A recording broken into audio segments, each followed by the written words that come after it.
Struggling single father takes in pregnant woman abandoned in the cold. Years later, she becomes... The January wind in Burlington, Vermont, cut through Jasmine Alyssa Carter's worn coat like shards of ice. She pressed herself further under the closed storefront's awning, one hand instinctively cradling her swollen belly, while the other clutched a neatly folded stack of clothes. Even now, homeless and freezing, she couldn't shake her methodical nature, each piece precisely creased, a small attempt to maintain order in her chaotic world. The small breathed tattoo on her wrist caught her eye as she adjusted her clothes. She'd given it to herself after losing her first baby, a constant reminder to keep going when everything fell apart. Now, at 28, she was determined this time would be different. This baby, her Ethan, would have a chance. Jasmine pulled her tight bun even tighter, a habit she'd developed when stressed. Her curly hair fought against the constraint, much like she fought against the urge to give in to despair. The night was getting colder, and the shops had long since closed their doors. The street, usually bustling with college students and tourists, had emptied except for the occasional car hurrying past, their headlights casting long shadows that danced across the snow-dusted sidewalk. She shifted her weight, trying to find a position that would ease the ache in her lower back. 6 months pregnant, and every movement reminded her of her condition. A nearby streetlight flickered, and Jasmine tensed, her eyes scanning the darkness. She'd learned to be cautious, especially at night, but her options were limited. The shelters were full, she'd checked 3 times, and her pride wouldn't let her beg. The sound of small boots clicking against the icy sidewalk drew her attention. A little girl's voice carried through the bitter wind, chattering about her day at school. Jasmine instinctively stepped deeper into the shadows of the awning, not wanting to frighten anyone with her presence. "But Daddy, why can't stars come down to play? They look so lonely up there." The child's voice grew closer, accompanied by heavier footsteps. Jasmine glimpsed a flash of pink, a puffy jacket covered in stickers, and a pair of light-up shoes that blinked with each step. The girl was perched on her father's shoulders, her small hands wrapped in his thick, work-roughened ones. Oliver Thomas Bennett wasn't the type of man who usually caught Jasmine's attention. His clothes were practical rather than fashionable, worn jeans, steel-toed boots, and a heavy canvas jacket that had seen better days.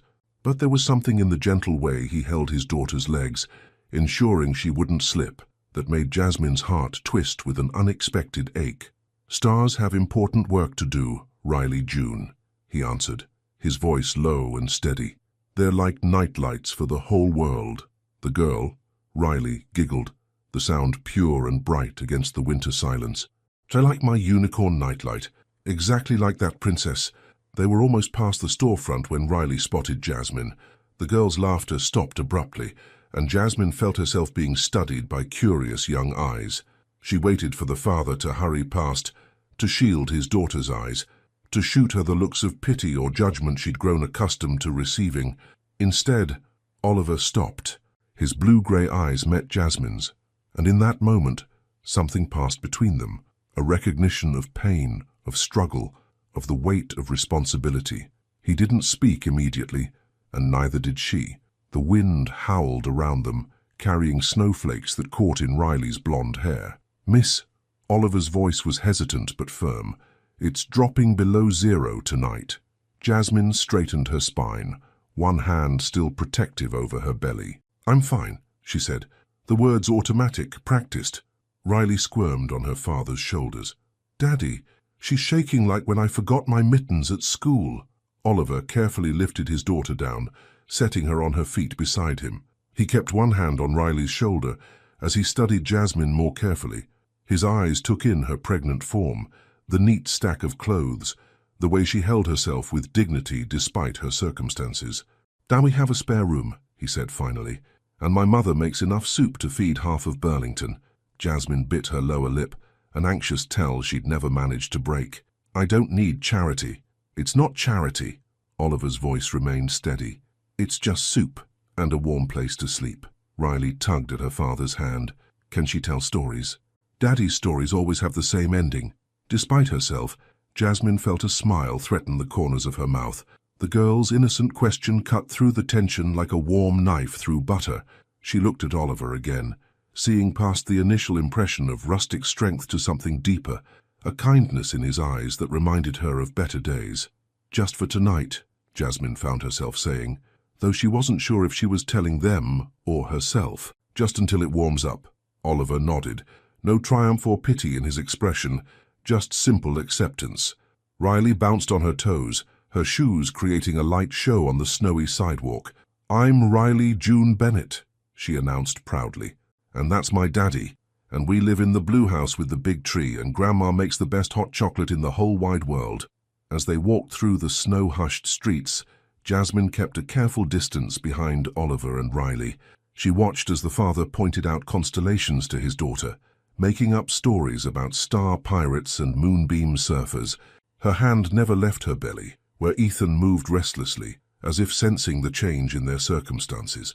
The blue house with the big tree emerged from the darkness, a two-story craftsman-style home that had seen its share of winters but stood proud against the night sky. Light spilled from the windows, warm and inviting, and as they approached, the front door opened. A small woman with silver hair and a hand-knitted cardigan stood in the doorway, her face a map of gentle wrinkles and knowing eyes. "Oliver Thomas Bennett," she called out, her voice carrying the weight of years of maternal authority. "I was about to send out a search party." Her eyes fell on Jasmine, and something flickered in their depths, understanding, perhaps, or recognition of a shared history of difficult choices. As Jasmine crossed the threshold into the warm house, the scent of homemade soup and freshly baked bread enveloped her. For the first time in months, she felt something dangerous begin to bloom in her chest. Hope, just for tonight, she reminded herself. But even as the thought formed, she knew some nights had the power to change everything that followed. Margaret Bennett's kitchen felt like stepping into another world. Steam rose from a pot of vegetable soup on the stove, dancing in the warm light of antique pendant lamps. Jasmine sat rigidly at the oak table, her fingers tracing the grain of wood, worn smooth by years of family meals. The clock on the wall ticked steadily, marking each moment she stayed in this house that wasn't hers. "You need to eat more than that," Margaret said, ladling a second helping into Jasmine's bowl. Her silver hair caught the light as she moved, creating a halo effect that reminded Jasmine of her own grandmother. "The baby needs the nutrients." Jasmine's hand instinctively went to her belly. "Thank you, Mrs. Bennett. But, Margaret," the older woman corrected, settling into the chair across from her. "Mrs. Bennett was my mother-in-law. God rest her soul. Formidable woman. Kept doilies on everything, even the toaster." A small laugh escaped Jasmine before she could catch it. In the living room, she could hear Riley's animated voice as Oliver tried to convince her it was bedtime. The girls' protests about wanting to stay up with their guest grew progressively more creative. "But Daddy, what if she needs help counting the stars? Or what if she doesn't know where the bathroom is in the dark? Or what if—" "Riley June," Oliver's voice carried that gentle firmness Jasmine had noticed earlier. "Our guest needs rest too. You can show her your star collection tomorrow. Promise. Promise. Now." Teeth brushed, pajamas on. The sound of little feet thundering up the stairs filled the house, followed by Oliver's heavier tread. Jasmine found herself categorizing these domestic sounds, filing them away like precious documents. The soup warmed her from the inside, rich with vegetables and herbs she couldn't name. Margaret watched her eat with knowing eyes. "Oliver was 5 when we moved here," she said, getting up to pour herself a cup of tea. "The house was in worse shape then. His father, rest his soul, had big plans for fixing it up. Never got the chance." She paused, stirring honey into her tea. "Oliver's been fixing things ever since." Jasmine looked up from her soup, catching the weight of unspoken meaning in Margaret's words. "He seems like a good father." "He is." Margaret's eyes crinkled at the corners. "Though sometimes I think he forgets he's allowed to be more than just Riley's father." She set a second cup of tea in front of Jasmine, chamomile, perfect for pregnancy. "Just like you're allowed to be more than your circumstances." Before Jasmine could respond, rapid footsteps descended the stairs. Riley burst into the kitchen wearing unicorn pajamas, her blonde hair damp from washing her face. "Good night, Hug," she announced, then stopped short, suddenly shy in front of Jasmine. Oliver appeared behind her, now wearing a faded Burlington Carpenter's Union t-shirt that showed the full extent of his work-built frame. "Riley," he started, but his daughter had already made up her mind. She darted forward and wrapped her arms around Jasmine's middle, careful of her belly. "Good night, Miss Jasmine. Good night, baby." Then she was off again, hugging her grandmother and father before disappearing upstairs in a whirlwind of energy. The kitchen fell quiet, except for the gentle bubbling of soup and the ticking clock. Oliver cleared his throat. "I'll show you to the guest room." "It's not much, but it's warm." Jasmine gathered her small stack of clothes, following Oliver up the creaking stairs. Family photos lined the walls, Riley at various ages, Oliver in work clothes standing proud next to finished carpentry projects, and an elegant woman with Riley's blonde hair and bright smile. Jasmine noticed how Oliver's eyes skipped over these particular photos. The guest room was small but clean, with a quilted bed and a window that looked out over the backyard. A massive oak tree's branches swayed in the winter wind, its shadows dancing on the snow below. "Bathrooms across the hall," Oliver said, lingering in the doorway. "If you need anything." He trailed off, running a hand through his hair. "Well, we're here." "Thank you," Jasmine said softly. "Just for tonight." Oliver nodded, understanding in his eyes. "Sleep well, Miss Carter." "Jasmine," she corrected, surprising herself. "Just Jasmine." After he left, Jasmine stood in the middle of the room, taking in the details. A hand-crocheted throw draped over a rocking chair, a small vase of dried lavender on the dresser, a bookmark stuck in a novel on the bedside table. The room felt lived in, loved. She arranged her clothes in a neat row on the dresser, each piece folded with precise corners. The organization calmed her, gave her a sense of control. When everything was in its place, she changed into her sleeping clothes and sat on the bed's edge. Ethan kicked, a strong movement that brought tears to her eyes. "We're okay," she whispered, rubbing her belly. "We're okay." The night deepened, and sleep eluded her. The house made unfamiliar sounds, the heating system humming to life, floorboards settling, wind whistling through old window frames. Around midnight, she heard soft footsteps in the hall, followed by Riley's door opening. "Bad dream, Princess?" Oliver's voice, barely audible. The dark was too dark. "Want me to check for monsters?" "No. Can you just stay? Like before?" Silence, then the creak of Riley's bed. "Scoot over, kiddo." Jasmine lay in the darkness, listening to the muffled sound of Oliver humming what seemed to be an old country song. Her hand found her wrist, fingers tracing the "breathe" tattoo. The memory of giving it to herself rose unbidden. The sterile smell of the tattoo shop where she worked, the buzz of the machine, the need to mark her skin with a reminder to keep going after losing her first baby.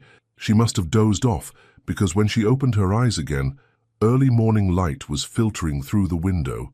The smell of coffee and something baking drifted up from the kitchen.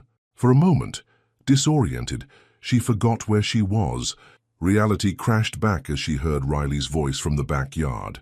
"Daddy, look, the cardinal's back." Jasmine rose carefully, her body stiff from the unfamiliar bed. She dressed methodically, smoothing her clothes with shaking hands. The mirror above the dresser reflected a woman trying desperately to look put together, to maintain dignity and borrowed shelter. When she descended the stairs, she found Margaret in the kitchen kneading dough on a flour-dusted counter. The older woman looked up, flour on her cheek. "Perfect timing. The cinnamon rolls are almost ready." Through the kitchen window, Jasmine could see Oliver and Riley in the backyard. They had filled a bird feeder, and Riley was bouncing with excitement as birds swooped down to feed. Oliver stood behind her, his hands on her shoulders, saying something that made his daughter laugh. "He built that feeder last spring," Margaret said, following Jasmine's gaze. Riley asked for one after learning about birds in school. Oliver spent weeks getting the design just right. She wiped her hands on her apron. "That's how he loves. Quietly, thoroughly, with everything he has." Jasmine turned from the window, unable to watch the scene any longer. It hurt too much, this glimpse of what family could be. "I should go, I've imposed enough." Margaret's hands stilled in the dough. "Jasmine," she said, her voice gentle but firm, "the storm's getting worse. Look outside." Sure enough, snow was falling heavily now, the wind driving it sideways. The weather report playing softly on the kitchen radio warned of dangerous conditions, advising everyone to stay indoors. "Just until the storm passes," Margaret said, returning to her kneading. Sometimes life forces us to be still for a reason. The back door opened, letting in a burst of cold air and Riley's laughter. The girl's cheeks were red from the cold, her eyes bright with excitement. "Miss Jasmine, we saw 7 different birds, and Daddy says we might see a blue jay if we're really quiet and patient." Oliver stamped snow from his boots. His own face flushed from the cold. His eyes met Jasmine's, and something passed between them, understanding, perhaps, or recognition of shared loneliness. "Breakfast first," Margaret announced. "Riley, June, Bennett. Wash those hands." Oliver set the table. She turned to Jasmine with a warm smile. "And you, dear, sit down before you fall down. The baby needs breakfast too." Jasmine found herself guided to a chair, a mug of decaf coffee placed in front of her. As the Bennett family moved around her in their morning routine, she felt something inside her begin to crack. Not breaking exactly, but softening, like ice at the first hint of spring. "Just until the storm passes," she told herself. But watching Riley arrange napkins with careful concentration, seeing Oliver's gentle corrections of his daughter's placement, feeling Margaret's quiet presence behind it all, Jasmine wondered if some storms came not to destroy, but to clear the way for something new to grow. 3 days into the storm, Jasmine couldn't stand the chaos in the kitchen cabinets anymore.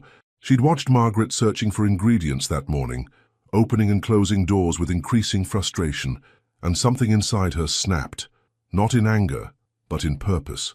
While the Bennett family slept, she stood in the quiet kitchen, moonlight streaming through the windows. Snow still fell outside, but softer now, like nature was holding its breath. Jasmine pulled her hair back tight, rolled up her sleeves, and began. She emptied the cabinets methodically, creating organized piles on every available surface. Expired items in one stack, baking supplies in another, canned goods lined up by type. Her pregnant body protested the movement, but her mind felt clearer than it had in weeks. "You don't have to do that." Oliver's voice startled her. She turned to find him in the kitchen doorway, wearing flannel pajama pants and that same worn Union t-shirt.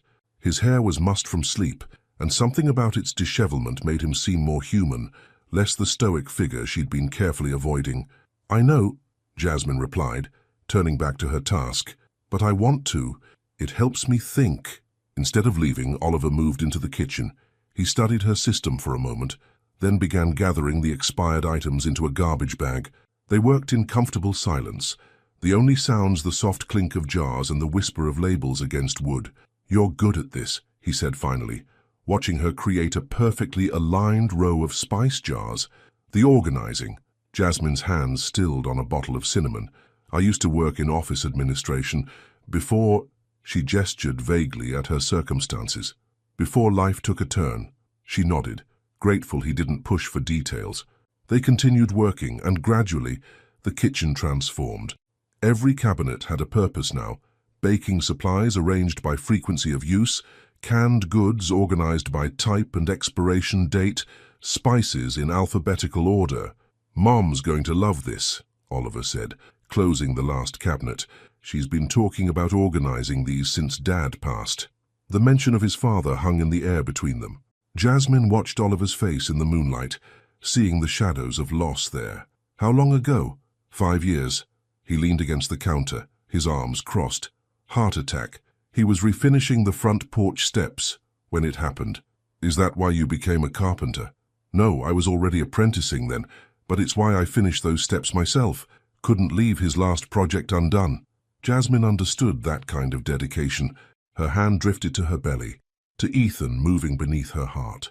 "Some things need to be finished." Oliver's eyes followed her movement. "The baby's father isn't in the picture." She cut him off, her voice firm. "And that's better for everyone." He nodded, accepting her boundary without question. The kitchen clock ticked past 3 a.m., but neither moved to leave. There was something comfortable about the quiet, about being awake while the rest of the world slept. "Riley's mother," Jasmine said softly, offering a truth for the one he'd shared. "I saw her pictures on the wall." "Annabelle," Oliver's voice carried the weight of old grief. "Car accident 2 years ago. Black ice on Route 7. I'm sorry." "Yeah." He pushed off from the counter. "Me too." The moment stretched between them, full of unspoken understanding. Then Riley's voice called from upstairs, small and frightened. "Daddy, nightmare," Oliver explained, already moving. "She gets them more often when it storms." Jasmine watched him take the stairs 2 at a time, his footsteps nearly silent despite his size. She finished wiping down the counters, then paused at the bottom of the stairs, listening to Oliver's low voice telling Riley a story about brave little birds who weren't afraid of storms. The next morning, Margaret's exclamation of joy at the organized kitchen brought everyone running. "Look at this," she called, opening and closing cabinets with delight. "Everything's exactly where it should be." Riley bounced around the kitchen, reading labels out loud as she discovered them. "Cinnamon, nutmeg, allspice. They're in alphabet order, Grandma." "Alphabetical," Jasmine corrected gently, then bit her lip, worried she'd overstepped. But Riley beamed at her. "Will you help me organize my stuffed animals like this? They keep fighting because they don't know where to sit." Before Jasmine could answer, a knock at the front door made everyone freeze. Oliver moved to answer it, his body tense. Through the frost-covered window, Jasmine could make out the shape of a police car. Mr. Bennett, a female officer, stood on the porch, snow swirling around her. "Jas, we're checking on residents, making sure everyone has heat and supplies. This storm's worse than expected." "We're fine," Oliver assured her. "Got a full pantry and good insulation." The officer nodded, then spotted Jasmine in the hallway. Something shifted in her expression, recognition perhaps, or suspicion. "Ma'am, are you staying here?" Jasmine stepped forward, her spine straight despite her fear. "Yes." The Bennetts were kind enough to offer shelter during the storm. She waited for questions, for demands to see ID she no longer had, for the judgment she'd faced so many times before. Instead, the officer smiled. "Good. We've been worried about people stuck out in this weather. Take care, folks." After she left, Jasmine realized she'd been holding her breath. Oliver touched her shoulder briefly as he passed, the first time he'd initiated contact. "You're safe here," he said quietly, then continued to the kitchen where Riley was still cataloging spices. The day passed in a blur of domestic activity. Margaret taught Riley to make snow cream on the back porch, carefully gathering clean snow and mixing it with vanilla and cream. Oliver disappeared into his workshop in the converted garage, the sound of his saw a steady rhythm beneath the howling wind. Jasmine found herself in Riley's room, surrounded by stuffed animals as the little girl explained each one's personality in detail. Together, they arranged them on shelves and the bed, predators and prey separately, at Riley's insistence, so nobody gets scared at night. "Miss Jasmine," Riley asked as they worked, "did you have stuffed animals when you were little?" "One," Jasmine admitted. "A black cat named Midnight. What happened to him?" "I had to leave him behind when I moved." Riley processed this, her small face serious. Then she reached for a well-loved stuffed kitten from her collection. "This is Shadow. She's really good at protecting people from bad dreams. Maybe she can protect you too." Jasmine's throat tightened. "That's very kind, Riley, but she's yours." "She wants to stay with you and the baby." Riley placed the kitten in Jasmine's hands with ceremony. "She told me so." Later that evening, after Riley was asleep, Jasmine sat in the guest room, her room for now, holding Shadow the kitten. The stuffed animal's fur was worn soft with love, one ear slightly crooked from years of cuddling. A knock at her door revealed Margaret, holding 2 mugs of tea. "I thought you might like some company," she said, offering Jasmine a steaming cup, "and maybe a chance to talk." Jasmine accepted the tea, making room for Margaret on the bed. The older woman settled beside her, her eyes falling on Shadow. "Riley gave you her guardian." "I tried to say no." "That child has her mother's heart," Margaret said softly. "Sees what people need before they know it themselves." She sipped her tea, then added, "Like how you needed to organize that kitchen." Jasmine stared into her mug. "I'm sorry if I overstepped." "Overstepped? Dear, you did what none of us had the courage to do. That kitchen's been chaos since my husband died. Sometimes it takes fresh eyes to see what needs fixing." Margaret patted her hand. "Just like sometimes it takes a stranger to help a family remember how to be whole."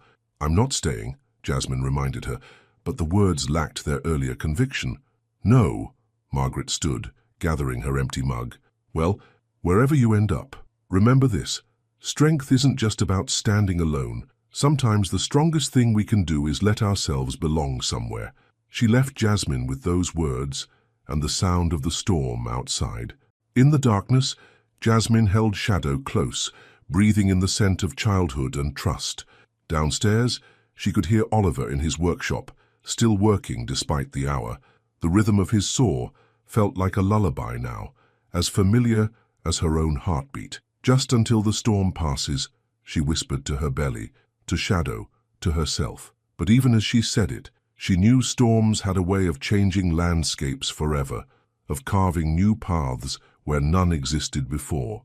And sometimes, just sometimes, those paths led home. A week after the storm began, Jasmine woke to the sound of frustrated muttering from Oliver's workshop. The morning light was grey and diffused, snow still falling in lazy spirals outside her window. Shadow, the stuffed kitten, sat guard on her nightstand, watching over her growing belly with button eyes. She dressed carefully in her last clean outfit, her oversized sweater and maternity jeans she'd found at a thrift store. Her hair, she noticed with dismay, needed washing. The thought of asking to use more of the Bennett's utilities made her stomach clench. The workshop door was ajar when she reached it, releasing the scent of sawdust and varnish into the cold morning air. Oliver stood at his workbench, surrounded by papers covered in sketches and calculations.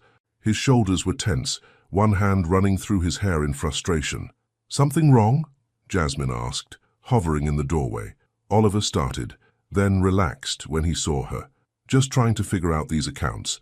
Got a big commission for a custom dining set, but I can't make sense of the material costs versus what I quoted." He gestured at the scattered papers. "Numbers were never my strong suit." Jasmine stepped into the workshop, drawn by the familiar sight of disorganized paperwork. Her fingers itched to put things in order. "May I?" Oliver stepped back, watching as she began sorting through the papers.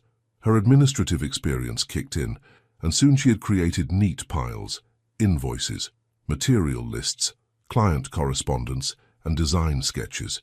"You've been undercharging for your labor," she said after reviewing the numbers, "and these material costs aren't factoring in the recent price increases for hardwood." "How do you know about hardwood prices?" "I read." Jasmine pointed to a trade magazine buried under the papers. "Your latest issue shows a 15% increase in oak prices alone." Oliver leaned against the workbench, studying her with new interest. "You really know your stuff." "I should. I managed accounts for 3 different businesses before—" She trailed off, her hand instinctively going to her belly. Ethan kicked, as if reminding her of all that had changed. "Before life took a turn," Oliver finished, using the same phrase from their late-night kitchen conversation. He hesitated, then asked, "Would you want to help? With the books? I mean, I can pay you." Jasmine's pride warred with her practical nature. "I don't need charity." "It's not charity, it's business." Oliver gestured at the organized piles. "You've done more in 10 minutes than I manage in a week. I need help, and you need work. Simple as that." Before she could respond, Riley's voice carried from the house. "Daddy, Miss Jasmine, Grandma says breakfast is ready, and if you don't come now, the pancakes will get sad." They shared a smile at Riley's earnestness. Think about it," Oliver said as they headed inside. "No pressure." The kitchen was warm and bright, Margaret at the stove flipping perfectly golden pancakes, while Riley arranged fresh berries into smiley faces on each plate. The domesticity of the scene made Jasmine's chest ache. "Just in time," Margaret announced. "Riley, love, save some berries for the pancakes. They can't all be for decorating." "But Grandma, Miss Jasmine's baby, needs extra smiles.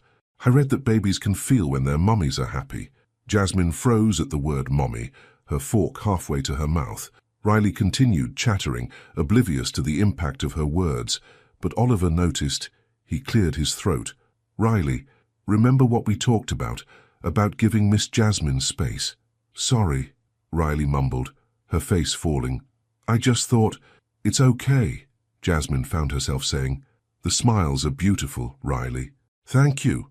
After breakfast, while Oliver took Riley to her delayed opening school, the roads finally clear enough for travel, Jasmine helped Margaret with the dishes. The older woman hummed as she worked, an old song Jasmine half recognized. "That tune," Jasmine said, "I know it from somewhere. Moon River. My Harry used to sing it." Margaret smiled at the memory. Not well, mind you, but with feeling. It was playing the night we met, at a dance hall in Burlington. I was 17 and thought I knew everything. He was 20 and knew he didn't know anything at all. Jasmine dried a plate, careful with the delicate china. How did you know that he was the one? Oh, I didn't. Not at first. Margaret handed her another dish. Love isn't always a lightning bolt, dear. Sometimes it's more like morning light.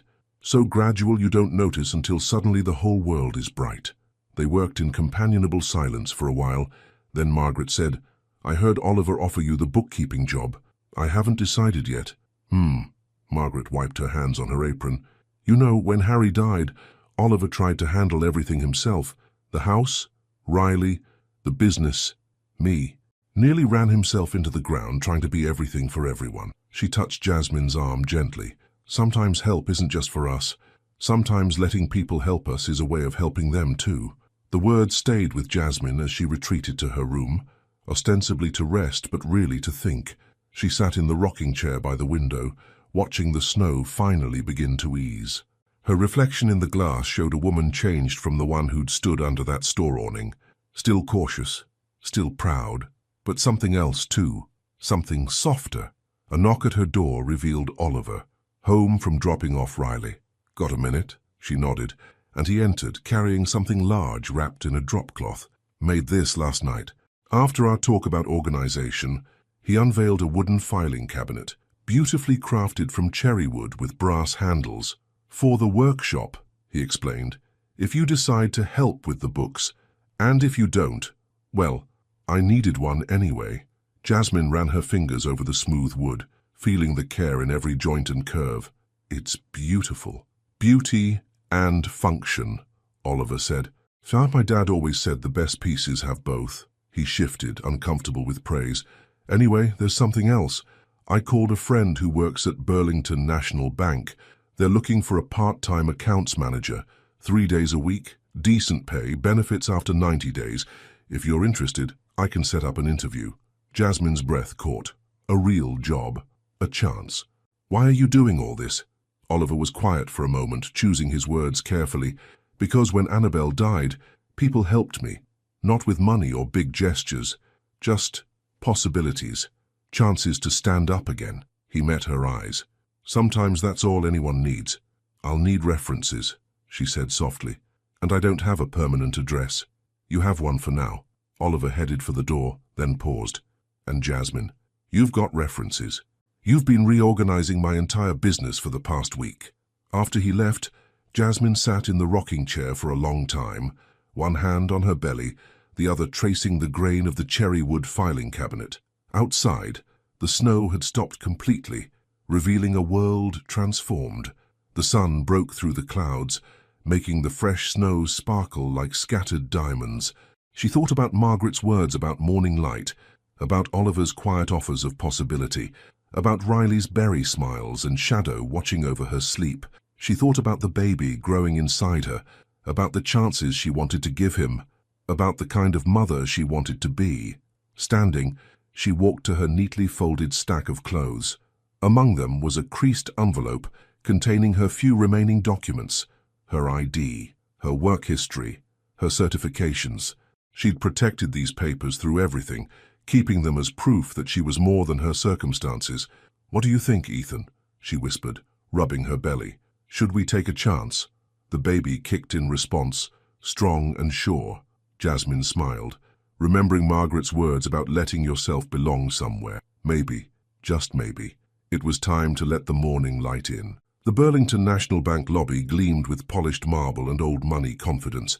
Jasmine sat straight-backed in a leather chair, wearing a borrowed maternity dress from Margaret's church friend and her own carefully polished thrift store boots. Her resume, printed on Oliver's workshop printer, felt thin in her hands. Miss Carter, the hiring manager, Andrea Mills, emerged from her office. "Shall I please come in?" Jasmine rose carefully, one hand supporting her 7-month belly. As she followed Andrea into the office, she remembered Oliver's words from that morning. Just be yourself. That's more than enough. The interview started traditionally enough. Questions about experience, software knowledge, organizational skills. Jasmine felt herself relaxing as she explained her previous work in administration, her eyes lighting up as she described her filing systems and accounting methods. "I have to ask," Andrea said finally, setting down her notes. "Oliver Bennett isn't known for giving recommendations. He's done exactly 2 in 15 years, both for long-term employees, yet he called me personally about you." Jasmine's throat tightened. "I've been helping with his workshop accounts. For a week." Andrea's eyes were kind but shrewd. "Tell me the real story, Jasmine." The moment stretched between them. Jasmine thought about lying, about crafting a neat story that would fit on her resume. Instead, she touched her breathed tattoo and chose truth. "I was homeless," she said quietly. "The Bennetts took me in during the storm. I've been organizing Oliver's business accounts to repay their kindness. I'm good at what I do, Mrs. Mills. My circumstances changed, but my skills and work ethic didn't." Andrea was silent for a long moment. Then she smiled. 3 days a week to start. Benefits after 90 days, as discussed. "When can you begin?" Jasmine blinked. "Just like that. Just like that." Andrea stood, extending her hand. "Oliver Bennett doesn't give recommendations lightly, and anyone who can organize that man's chaos of a filing system can handle our accounts." Outside the bank, Jasmine stood in the winter sunshine, her acceptance letter clutched to her chest. Real work, real income, real chance to build something for Ethan. The baby kicked, as if celebrating with her. She was so lost in the moment that she almost missed Oliver's truck idling at the curb. He rolled down the window, looking somewhat sheepish. "Thought you might want a ride home." "You waited?" Jasmine climbed into the passenger seat, the heater's warmth welcome after the cold. "Had some errands to run anyway." Oliver pulled into traffic, his hands steady on the wheel. "How'd it go?" "I got it." The words felt surreal. "I start next week." Oliver's smile was quick but genuine. Never doubted it. They drove in comfortable silence until Jasmine asked, "Why did you do it?" "Call Andrea." "Because you deserve a chance." He paused at a red light. "And because I've seen what you can do. My accounts haven't been this organized since, well, ever." Back at the house, Riley burst out the front door before they'd even parked. "Did you get it? Did you? Grandma said we couldn't have celebration cookies until we knew." "Riley, June," Margaret called from the porch. "Let them at least get out of the truck." But Riley was already bouncing around them, her excitement contagious. "Daddy said you'd get it because you're the smartest person he knows except for Grandma. But Grandma says that's just because she's had more time to learn things and—" "Riley," Oliver interrupted, his ears slightly red. "Remember what we said about indoor voice?"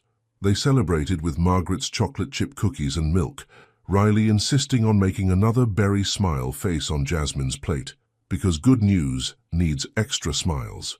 The normalcy of it all made Jasmine's chest ache in a way that wasn't entirely painful. Later that evening, she found Oliver in his workshop, sanding a table leg with careful strokes.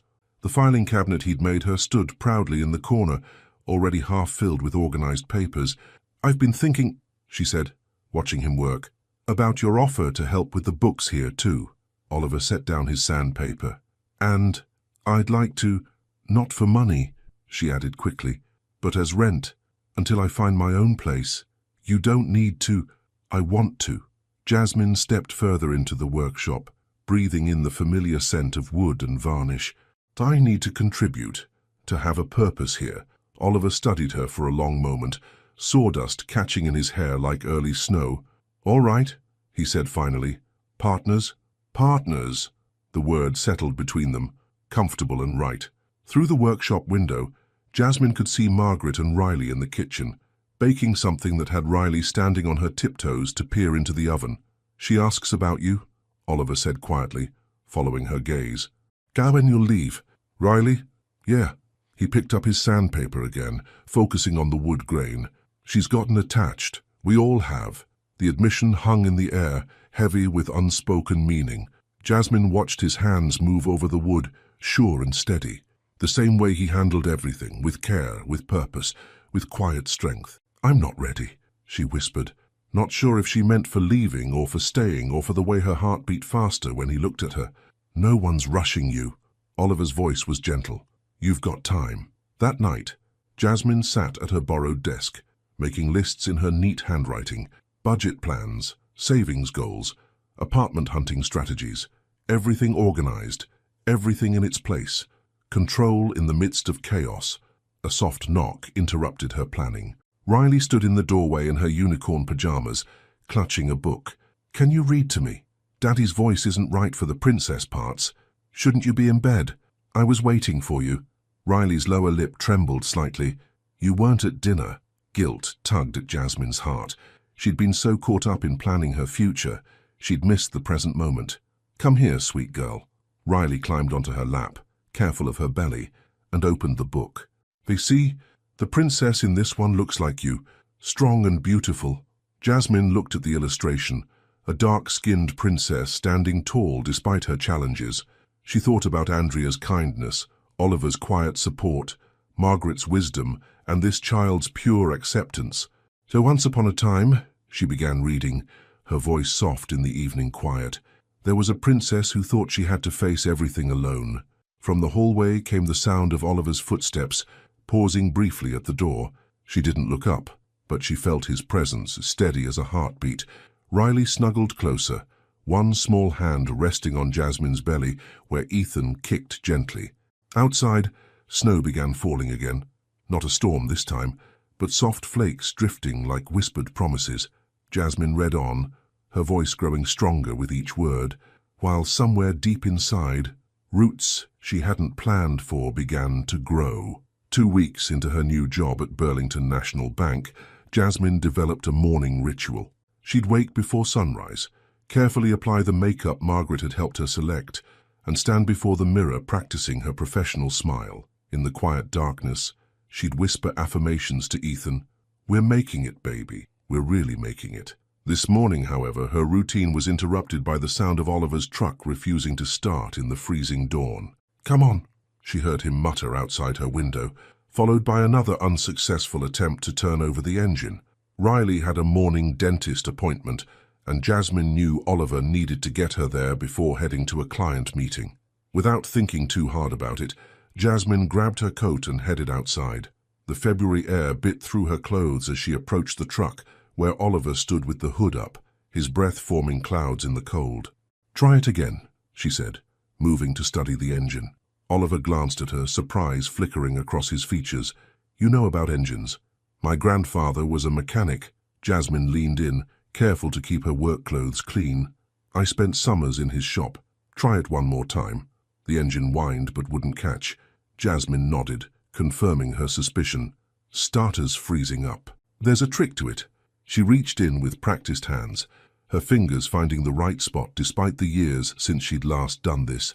"Try now." The engine roared to life. Oliver stared at her with newfound appreciation. "Is there anything you can't do?" "Cook," Jasmine admitted, wiping her hands on a shop rag. "I burn water." A laugh escaped him, a real one, deep and unguarded. The sound made something warm unfurl in Jasmine's chest. Before either could speak again, Riley burst out of the house, her backpack covered in new unicorn stickers. "Miss Jasmine fixed the truck," she announced to Margaret, who stood in the doorway wrapped in her favorite cardigan. "She's like a magic mechanic princess." "Not quite magic," Jasmine said, smoothing Riley's hair. "Just experience. Can you teach me? I want to fix things like you and Daddy." Oliver checked his watch. "Maybe later, princess. We need to get you to Dr. Hudson."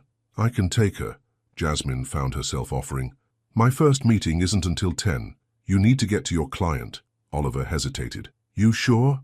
"Of course she's sure," Margaret called from the porch. "And I'll come too.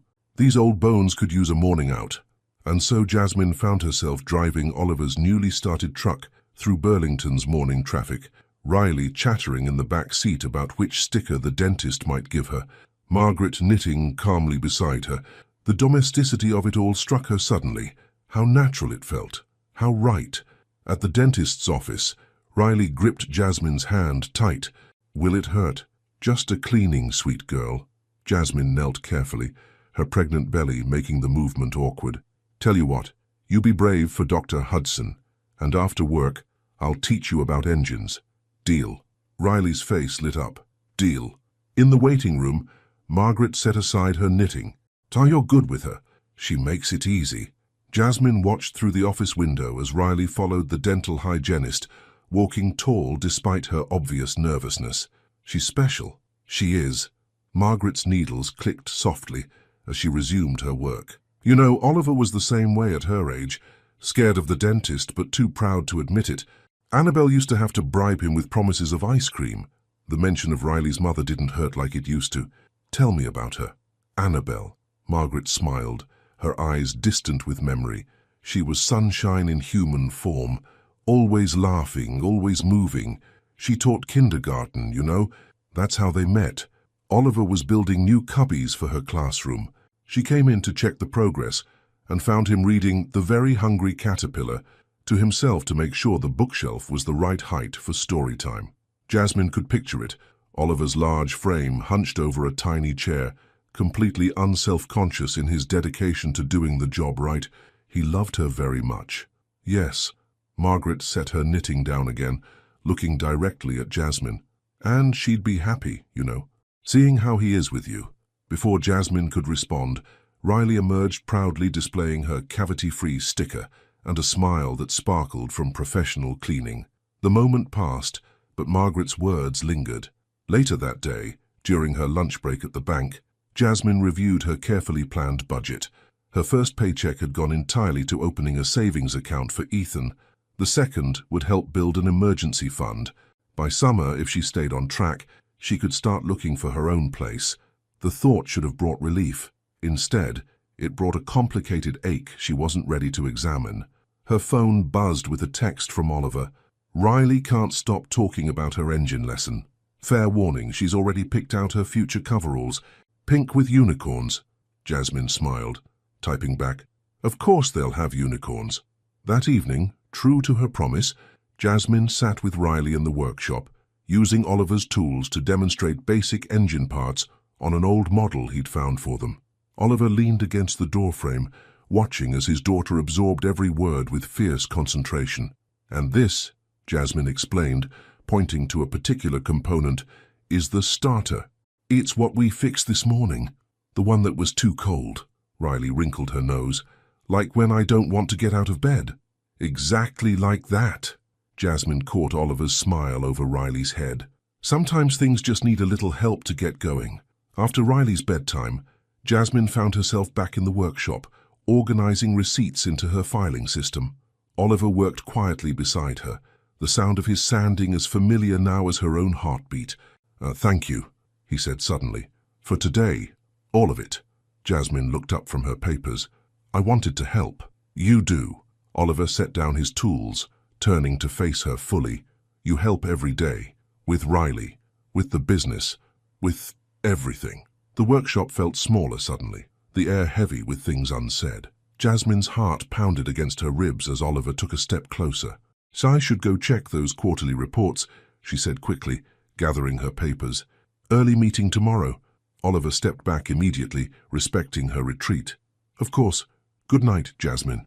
In her room, Jasmine sat on the edge of her bed, one hand pressed to her racing heart, the other cradling her belly where Ethan moved restlessly. Shadow the kitten watched from her perch on the nightstand, her button eyes knowing. "What am I doing?" Jasmine whispered to the quiet room. "This isn't part of the plan." But plans, she was learning, had a way of changing, like the winter outside her window, slowly giving way to early spring, like the starter in Oliver's truck, sometimes needing a different approach, like her own heart, carefully protected for so long, beginning to thaw in ways she hadn't expected.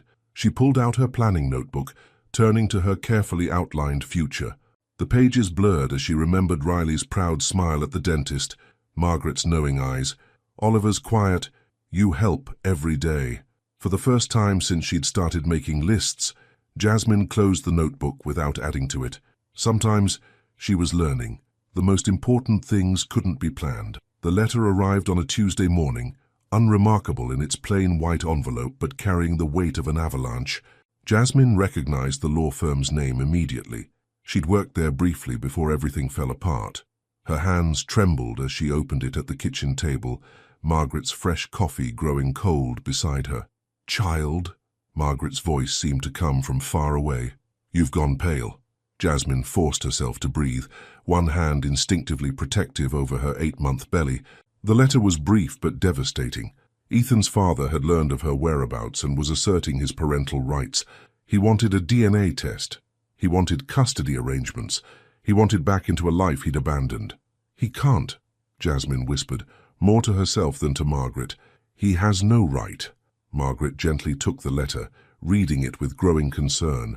"Does Oliver know about him?" "Only that he's not in the picture." Jasmine's voice sounded hollow to her own ears. "I never told. I should have said, 'Hush now.'" Margaret's arm came around her shoulders. "First things first. We'll call Andrea at the bank, tell her you're taking a personal day. Then we'll figure this out." But Jasmine was already standing, her chair scraping against the floor. "I need to go." I can't bring this into your lives." "Jasmine Alyssa Carter." Margaret's voice cracked like summer lightning. "Don't you dare run from people who love you." The word love stopped Jasmine in her tracks. She sank back into her chair, tears finally breaking free. "I didn't tell you everything. About him. About why I left." "Then tell us now." Oliver's voice from the doorway made both women turn. He stood there in his work clothes, sawdust still in his hair, his face set with concern. Riley, thankfully, had already left for school. Jasmine looked between them, Margaret with her unwavering support, Oliver with his quiet strength, and felt her carefully constructed walls begin to crumble. "His name is William Caldwell," she began, her voice barely above a whisper. "When I told him I was pregnant the first time, he seemed happy. We were planning a wedding. But then," her hand went to her wrist, to the breathed tattoo that marked her first loss. "When I lost the baby, he changed, became controlling, said I'd failed him." Oliver's hands gripped the back of a kitchen chair, his knuckles white. Margaret's arm tightened around Jasmine's shoulders. "When I got pregnant with Ethan, I knew I had to leave. William had started drinking, getting violent with words, then with actions. Small things at first, breaking dishes, punching walls. Then one night," Jasmine's voice caught, "he pushed me. I caught myself, protected my belly. But I knew I had to go." "Did you report him?" Oliver's voice was carefully controlled. "I tried. His family has connections in Albany. The report disappeared." Jasmine wiped her eyes. "So I disappeared instead. Came north, worked odd jobs. Stayed moving until the storm brought you here," Margaret finished softly. Oliver pulled out his phone. "I'm calling Lydia Winters." "The lawyer?" Margaret asked. "Best family court attorney in Vermont. She helped my cousin keep her kids in a custody battle last year." He looked at Jasmine. "If you want her help." Jasmine stared at him. This man who offered solutions instead of judgment. "I can't afford. You can pay her back when you're settled." He cut her off gently. "Right now let's focus on protecting you and Ethan." The name of her unborn son on Oliver's lips broke something loose in Jasmine's chest. A sob escaped her, then another. Margaret held her while Oliver made the call, his deep voice a reassuring rumble in the background. When she could breathe again, Jasmine found Oliver kneeling beside her chair. "Lydia can see you this afternoon. I'll drive you. But your client meeting—" "Can wait." His blue-gray eyes held hers. "You're more important." The drive to Lydia's office was quiet, snow falling softly outside. Jasmine's hand rested on her belly, feeling Ethan's movements. Beside her, Oliver drove with careful attention, occasionally glancing her way as if to assure himself she was still there. "I should have told you," she said finally. "About William. About all of it. You told us when you were ready." Oliver's hands were steady on the wheel. "That's what matters." Lydia Winter's office was warm and welcoming, with plants in every window and children's drawings on the walls. The lawyer herself was a striking woman in her 50s, with silver-streaked black hair and kind eyes that hardened when Jasmine shared her story. "He has no basis for custody," Lydia declared, after reviewing the letter. "Given his history of domestic violence and the fact that he abandoned you during the pregnancy, we can petition for sole custody. We'll need documentation, medical records, witness statements, anything you have from before." "I kept everything," Jasmine admitted. "In a safety deposit box in Albany. I was afraid to access it in case he was watching the bank." "Smart girl." Lydia made notes on her tablet. "We can have those records retrieved legally." "And your current situation? Employment? Housing?" "She has both," Oliver spoke up. "Permanent position at Burlington National, full benefits, and a stable living situation. Lydia's eyebrow rose slightly as she looked between them. I see. And your relationship is friends, Jasmine said quickly, even as her heart stuttered at the word. The Bennets took me in during the storm. They've been their family. Family, Oliver echoed softly. Later, after Lydia had outlined their legal strategy and set things in motion, Jasmine and Oliver stood in the parking lot as snow dusted their shoulders. Thank you, Jasmine said, meaning for more than just the ride or the lawyer. Oliver brushed snow from her coat with gentle hands. You don't have to thank family. The word hung between them, heavy with meaning. Jasmine looked up at him, this man who built beautiful things with his hands, who read stories to his daughter, who offered help without demanding anything in return. Oliver, she started, not sure what she meant to say. Dad, Miss Jasmine. Riley's voice cut through the snow-muffled air. Margaret's car pulled up, Riley waving frantically from the back seat. Grandma picked me up early and said we're having comfort food for dinner, which means mac and cheese, and also I lost another tooth. Just like that. The moment shifted, reality reasserting itself. But as they drove home, Oliver's truck following Margaret's car through the snowy streets, Jasmine felt something settle in her heart. The letter that morning had terrified her, made her want to run. But for the first time in her life, she had something stronger than fear. She had family. That evening, after Riley was asleep, Jasmine found Oliver in his workshop. He was carving something small and intricate, his hands sure despite the delicate work. What are you making? She asked. He held it up, a wooden pendant, a tiny, perfect rose beginning to emerge from the maple. For you, a reminder of what? That some things, once they start growing, can't be stopped. He set down his tools, looking at her directly. But no matter what happens with William, you're not alone anymore. You or Ethan. Jasmine touched the carved rose, feeling the smooth petals under her fingertips. I'm starting to believe that. Outside, snow continued to fall, covering Burlington in a fresh blanket of white. But inside the workshop, surrounded by the scent of wood and possibility, Jasmine felt warmth bloom in her chest. William's letter had threatened to destroy her newfound peace, but instead, it had revealed something powerful. She wasn't just staying with the Bennets anymore. She was home. The Albany bank records arrived on a Thursday morning, delivered by courier to Lydia Winter's office. Jasmine sat at the conference table, Oliver a steady presence beside her as the lawyer spread out years of carefully preserved documentation. Some medical records from the first pregnancy. Lydia sorted through the papers. Hospital reports from the night he pushed you. Bank statements showing his gambling debts. Police report that disappeared. You kept a copy. Very thorough, Jasmine. I had to be. Jasmine's hand went to her wooden rose pendant, a habit that had replaced touching her tattoo. William's family made things vanish. I needed proof I wasn't crazy. Oliver's hand tightened on the armrest of his chair, but he remained silent. He'd been like this since the records arrived, protective but contained, as if afraid his anger at William might somehow spill over and frighten her. The evidence is compelling, Lydia continued, especially combined with witness statements from your former co-workers at the law firm. William Caldwell may have connections, but he left a trail. Will it be enough? Jasmine asked, her other hand cradling her belly. At 8.5 months, Ethan's movements were strong enough to be visible through her sweater, more than enough for a restraining order.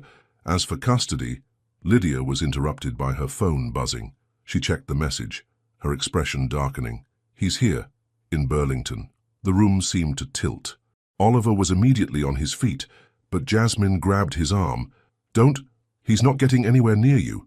No, Lydia agreed, already dialing her phone. He's not. Judge Warner owes me a favor. We'll have the emergency restraining order within the hour. Where's Riley today? School, Oliver answered. Mom's picking her up. Good.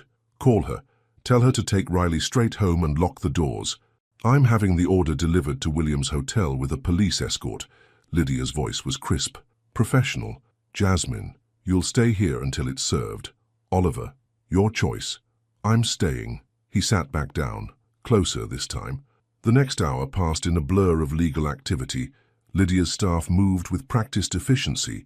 Papers were signed, calls were made. Through it all, Jasmine felt strangely calm. This wasn't like last time, When she'd run in fear and confusion, now she had allies, resources, strength. "Order's been served," Lydia announced finally. "He can't come within 500 feet of you, the bank, the Bennett home, or Riley's school." "He knows about Riley?" Jasmine's calm cracked. "He's been asking questions around town." Lydia's face softened. "But he can't touch her." "The order covers the entire household." The drive home was tense, Oliver taking a longer route to ensure they weren't followed. When they finally pulled up to the blue house, Margaret and Riley were waiting on the porch, a plate of fresh cookies releasing steam into the cold air. "You're just in time." Riley bounced down the steps. "Our grandma let me help with the chocolate chips, and I only ate 3 while baking." Jasmine hugged her close, breathing in the scent of chocolate and childhood innocence. Over Riley's head, she met Margaret's eyes and saw understanding there. The older woman had lived through her own battles, had her own stories of standing ground. Later that evening, after Riley was asleep, Jasmine found herself in Oliver's workshop. He was sanding a cradle, the project he'd been working on in secret for weeks, though they both pretended she didn't know. "I keep thinking about running," she admitted, watching his hands move over the wood. "It would be easier." Oliver set down his tools. "Easier isn't always right." "No." She touched the curved edge of the cradle. "But staying is terrifying. More terrifying than being alone." The question hung in the air between them. Jasmine thought about the past months, Riley's morning hugs, Margaret's quiet wisdom, Oliver's unwavering support. "No," she whispered. "Not anymore." He stepped closer, sawdust catching the workshop lights like gold in his hair.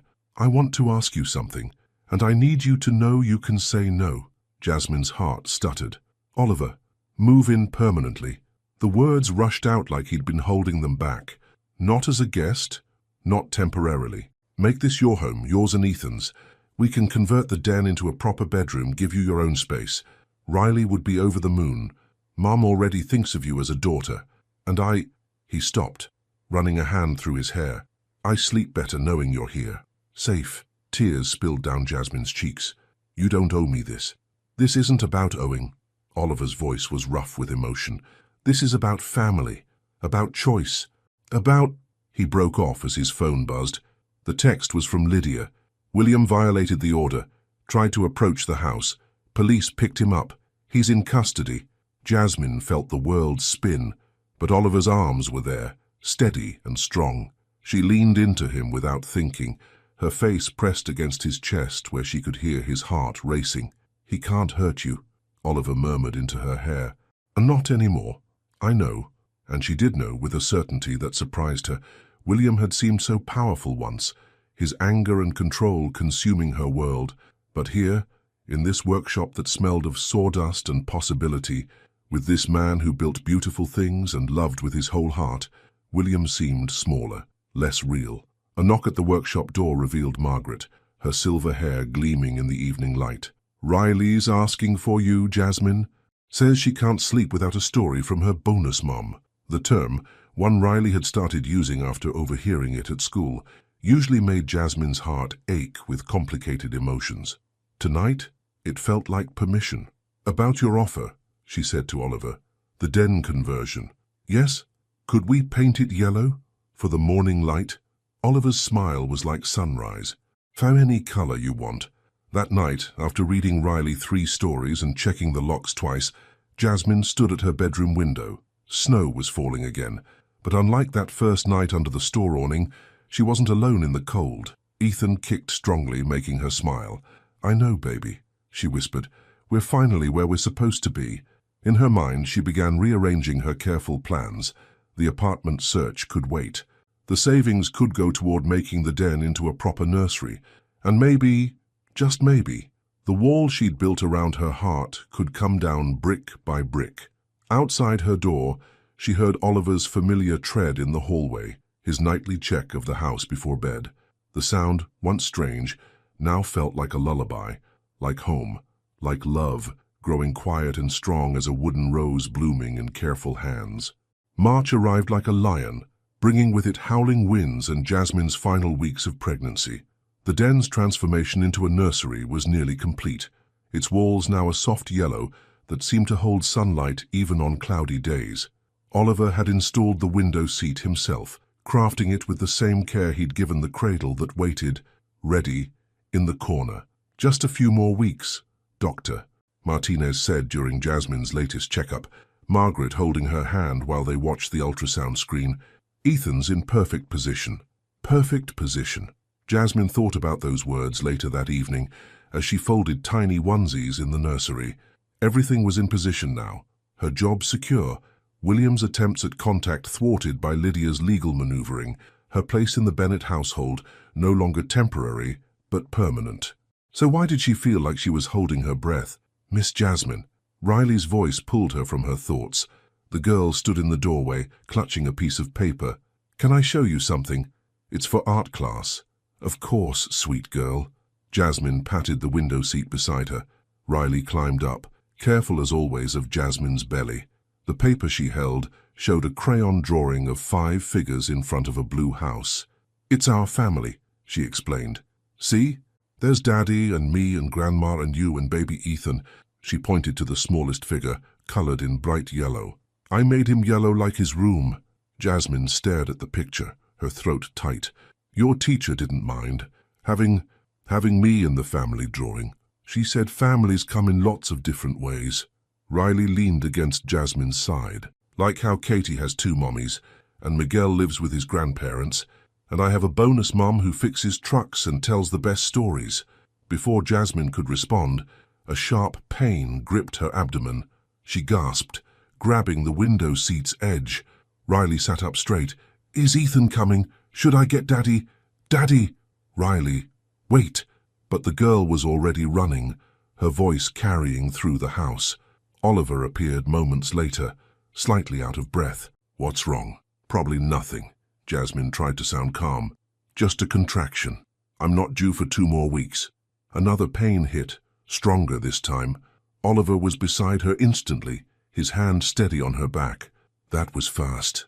"How long between?" "I don't know, I wasn't timing." She broke off as her water broke, soaking the window seat cushion. "Right." Oliver's voice shifted into decisive mode. "Mom, call Dr. Martinez." "Riley, get Miss Jasmine's hospital bag, the blue one by her door. I'll bring the truck around." "No." Jasmine grabbed his arm. "William, he's been watching the house. If we take the truck—" "Already handled," Margaret called from the hallway. "Lydia's sending a police escort. And look who just pulled up." Through the nursery window, Jasmine saw Andrea Mills from the bank, parking her SUV. "I called her," Margaret explained. "I thought you might want another woman with you, since I need to stay with Riley."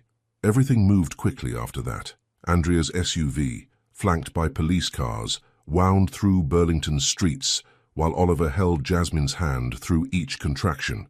They grew stronger, closer together, her carefully planned 2 weeks dissolving into now. "Someone's eager to meet his family," Andrea said from the driver's seat. Family. The word echoed in Jasmine's mind as another contraction gripped her.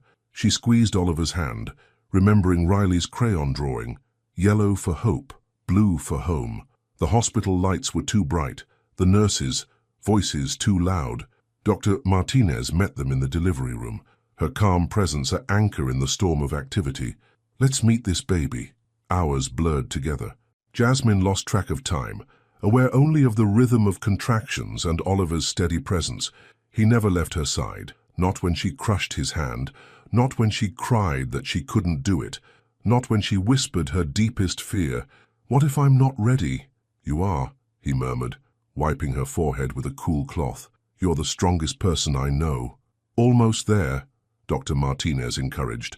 "One more big push." Jasmine gathered her strength, thinking of everything that had led to this moment. The cold night under the awning, Margaret's soup, Riley's stuffed kitten, Oliver's wooden rose.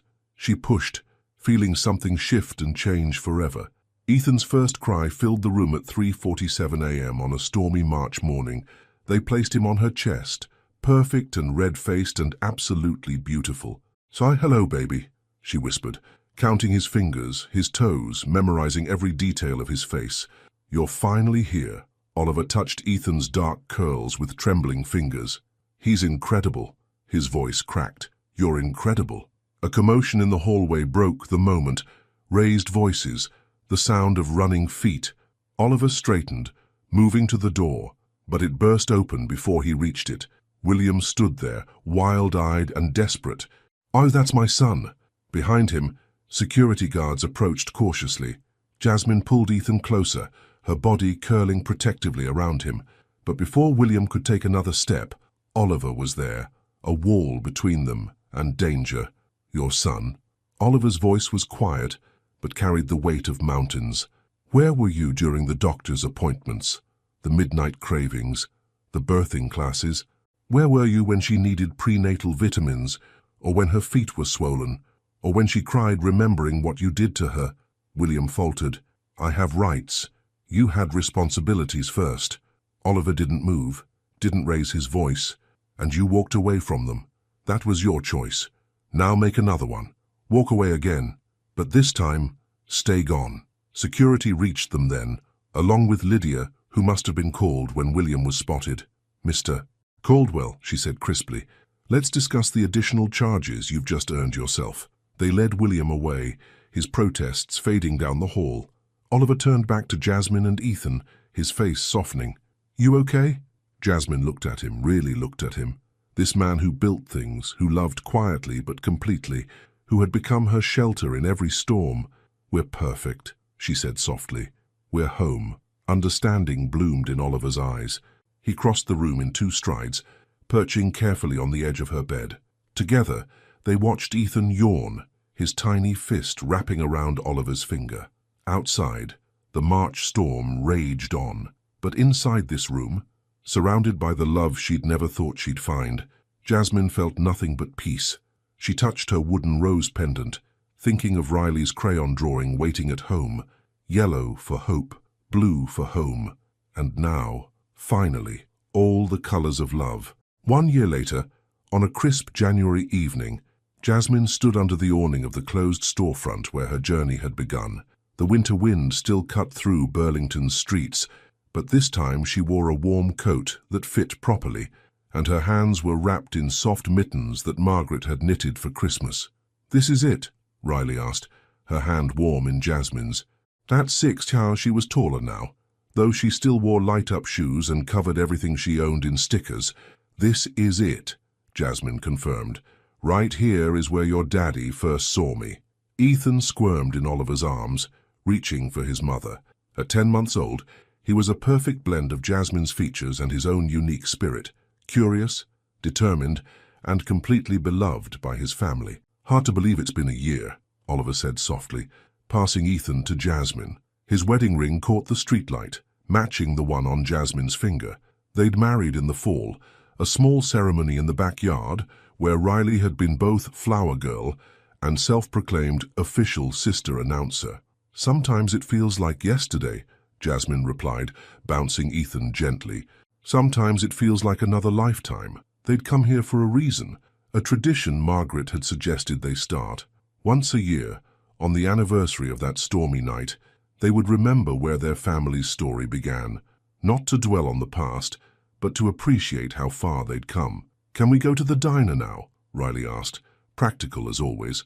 "Grandma's saving our booth." The diner was warm and bright, smelling of coffee and fresh pie. Margaret waited in their usual corner booth, already armed with hot chocolate for Riley and decaf for the adults. Ethan's high chair sat ready at the end of the table, a recent and permanent addition. "There's my loves," Margaret greeted them. She looked exactly the same as she had a year ago, except perhaps for the extra glow of contentment that came from having a full house again. As they settled into their seats, Jasmine caught glimpses of their reflection in the diner window, no longer separate individuals, but a family unit, comfortable with each other in a way that only time and love could create. The past year had brought changes, both big and small. William had finally backed down after Lydia's legal maneuvering, and Oliver's unwavering presence made it clear he couldn't win. The restraining order became permanent, and Ethan's custody was secured firmly in Jasmine's name. The den-turned-nursery had evolved into a proper bedroom for Ethan, though he still slept in the cradle Oliver had made when he was particularly fussy. Riley had appointed herself official big sister, reading stories to Ethan every night and teaching him essential skills like how to make silly faces. Oliver's business had grown, with Jasmine's organizational skills helping to transform it from a one-man workshop into a thriving custom furniture studio. She still worked at the bank 3 days a week, but now she managed Oliver's books too, finding satisfaction in building something together. "Remember your first night with us?" Margaret asked, helping Riley arrange her napkin. "You were so determined to leave in the morning." "I was scared," Jasmine admitted, watching Ethan investigate a plastic spoon with serious concentration. "Not of you, but of hoping, of letting myself believe in something good." Oliver's hand found hers under the table. "And now I believe in everything." She smiled at Riley, who was attempting to teach Ethan the fine art of straw wrapper paperworm creation. "In family, in second chances, in love that grows quiet and strong, like a wooden rose," Oliver finished, touching the pendant she still wore. He'd carved matching ones for Riley and Ethan, creating a small forest of wooden flowers that bloomed eternally on their dresser at home. "You know what I believe in," Riley announced, her straw wrapper worm impressively long. "I believe in bonus moms who fix trucks and tell stories, and baby brothers who drool but are still cute, and daddies who build things, and grandmas who make the best hot chocolate and know everything." "Everything?" Margaret raised an eyebrow. "Not quite everything, sweet girl, but I know love when I see it. And this family. This is the real thing." Later that night, after Riley had finally fallen asleep after 3 stories and 2 glasses of water, after Ethan had been tucked into his cradle with Shadow the kitten standing guard nearby, Jasmine and Oliver stood in his workshop. The space had expanded over the year, but it still smelled of sawdust and possibility. "Working on something new?" Jasmine asked, noticing the sketches on his workbench.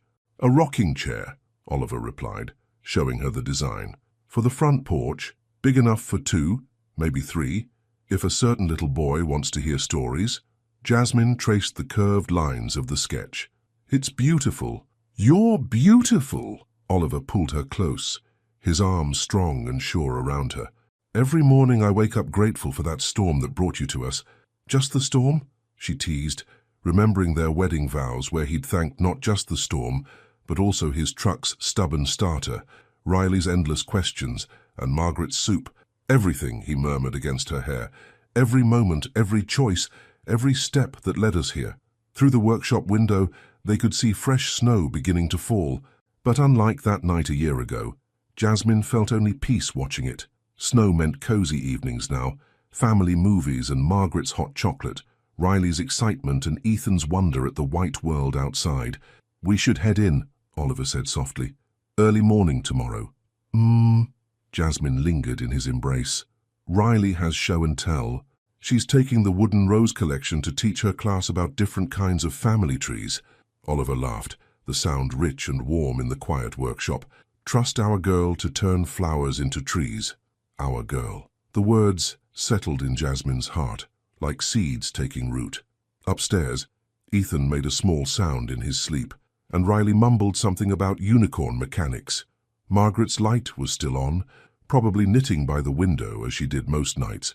This was her family, not by blood or by law initially, but by choice, by love, by the steady accumulation of moments, small kindnesses, shared laughter, weathered storms, and quiet triumphs. As they walked back to the house hand in hand, Jasmine thought about that desperate woman she'd been, standing alone in the cold. She wished she could tell her younger self that everything would be okay, that she would find not just shelter but home, not just safety but love, not just survival but life, rich and full and overflowing. "What are you thinking about?" Oliver asked as they reached the porch. Jasmine looked at their blue house, warm light spilling from its windows, the big tree in the yard sparkling with snow. She touched her wooden rose pendant and smiled. "I'm thinking about how some nights change everything, how sometimes the worst storm leads you exactly where you need to be." She squeezed his hand. "I'm thinking about home." Oliver leaned down and kissed her softly, snowflakes catching in his hair. Above them, the winter stars shone bright and clear, watching over the house where love had bloomed from the seeds of kindness, growing strong and true as a rose carved by careful hands. 5 years later, the backyard of the blue house bloomed with laughter and sunlight. Under the old oak tree, Oliver's workshop had expanded into a proper studio, its windows open to catch the summer breeze. Inside, 5-year-old Ethan stood on his tiptoes at the workbench, his tongue stuck out in concentration as he carefully sanded a small piece of wood. "Like this, Daddy?" he asked, his dark curls dusted with sawdust. "Perfect, buddy." Oliver guided his son's hands with gentle patience. "Jar nice and smooth, just like we practiced." 11-year-old Riley sat at her own workbench nearby, putting the finishing touches on her latest creation, a wooden nameplate for her bedroom door, complete with carved unicorns. Her apprenticeship in the family business had started with simple projects, but she'd inherited her father's gift for woodworking and her bonus mom's determination. "Mom!" Ethan called out as Jasmine appeared in the doorway. "Look what I'm making." "Another rose for the garden?" Jasmine asked, running her fingers through his curls to dislodge the sawdust. The wooden rose garden had become their signature, a family tradition that started with Oliver's first gift to Jasmine and grew with each milestone. Riley had carved her first rose when she graduated elementary school. Ethan was determined to make one for his first day of kindergarten in the fall. Margaret sat in her favorite chair on the porch, overseeing the scene while working on a baby blanket. Her newest great-grandchild was due in the winter. Riley's cousin had moved to Burlington last year, adding another branch to their ever-growing family tree. "Remember when you thought this workshop was too quiet?" Margaret called to Oliver. "So now we can barely hear ourselves think. Wouldn't have it any other way, Mum." Jasmine smiled, touching the original wooden rose she still wore. Her office at the bank had a whole shelf of carved roses now, each marking a different chapter in their story. The day she became branch manager, the day they officially adopted Riley, Ethan's first steps, each one perfect in its own way. They still visited the old storefront every January, teaching their children about beginnings and endings, about hope and family and love that grows stronger with time. Riley had written a school essay about it last year, titled "How a Snowstorm Built My Family," which now hung framed in their living room. "Hey, Mum," Riley set down her carving tools. "Can we tell Ethan the story tonight, about how you came to us?" "Again?" Ethan bounced with excitement. "The one with the snow and the soup and Daddy's broken truck." "That's the one, sweet boy."